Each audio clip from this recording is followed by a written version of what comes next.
Did you know that 14.5% of U.S. households struggle to put enough food on the table? That equates to more than 48 million Americans. More than 1 in 5 children are at risk of hunger. The U.S. wastes more than $165 billion in food each year. Roughly 7% of the produce that's grown in the United States gets stranded on fields each year. Farmers tend to cull produce to make sure it meets minimum standards for size, color, and weight. One large cucumber farmer, the NRDC report notes, estimated that fewer than half of the vegetables he grows actually leave his farm, and that 75% of the cucumbers culled before sale are edible. Which brings me to the problem. Millions of people go hungry every single day, yet at the same time, massive amounts of food are being wasted. My proposal is this: get farmers to donate the perfectly good food they throw out to help feed the starving Americans. Now, in order for this to work, we have to look at some assumptions here. We have to assume that people would be willing to work to make this happen. We also have to assume that farmers would be willing to donate the food that they otherwise throw out. And lastly, we have to assume that food banks would be willing to collaborate to better distribute food amongst the hungry.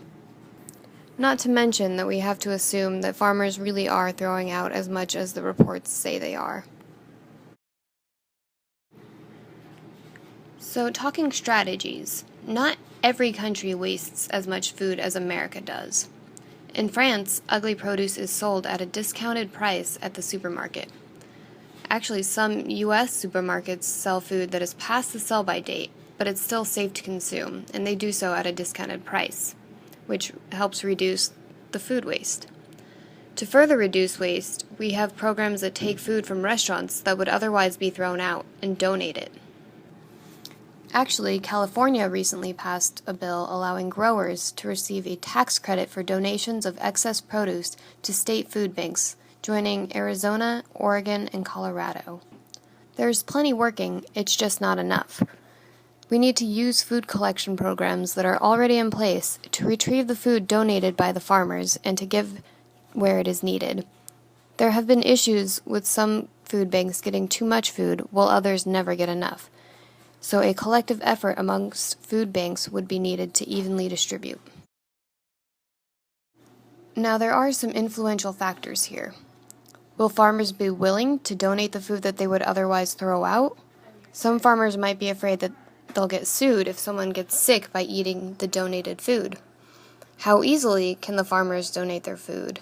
And how easily can people distribute the donated food? If it's not easy and simple, a lot of people will not do this. There have also been documented cases where people or corporations have not been allowed to donate food.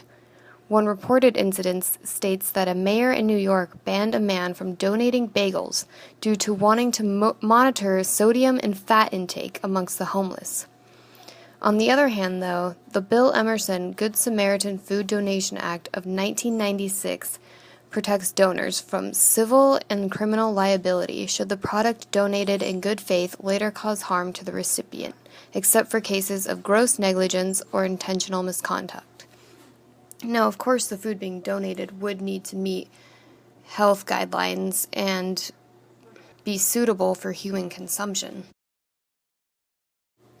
Looking at community needs, in order to begin to solve the problem of hunger in the U.S., a better system to collect and donate food is needed. A program for farmers to easily donate the food that they would otherwise discard for not being pretty or aesthetically correct would also need to be in place. Looking at community assets, though, there are food drives, food banks, school lunch programs, and programs that take leftover food from restaurants and donate it. Now, while all of these are great in theory, but sometimes certain food banks get too many donations while others get none. School lunch programs only last for the school year and don't always offer breakfasts. They leave a gap in the year for children to go hungry again. Desired results. The most obvious desired result would be a decrease in the number of people that are hungry, as well as a decline in the amount of food that gets wasted. If a program were to be put in place to take food that would otherwise be thrown out and to donate it instead, the effect should be pretty close to immediate. Now, looking a little bit more long term, there would be less of a need for food drives, and there should be food available year-round. There should be less reported hunger in the U.S., as well as reports that show that less food is being wasted overall. Now, wrapping up, my proposal is essentially about getting farmers to donate the perfectly good food that they would otherwise discard because it doesn't meet store standards of aesthetics, and to instead donate this to people that go hungry every single day.